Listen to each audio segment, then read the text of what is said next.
इधर देखिए, समधी जी आए हैं आपके।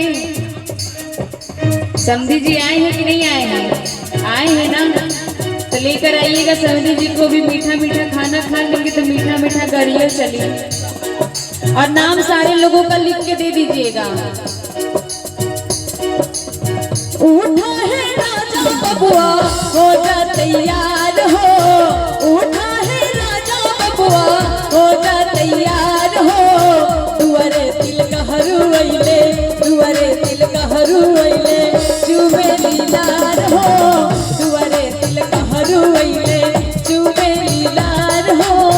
दुआरे तिल का हरूले।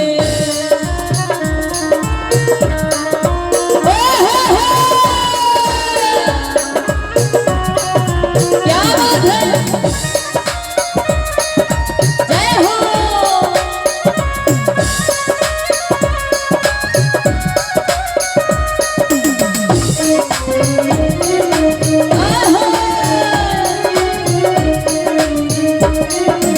और कहना है, राजा जनक जी अइले दशरथ दुआर हो।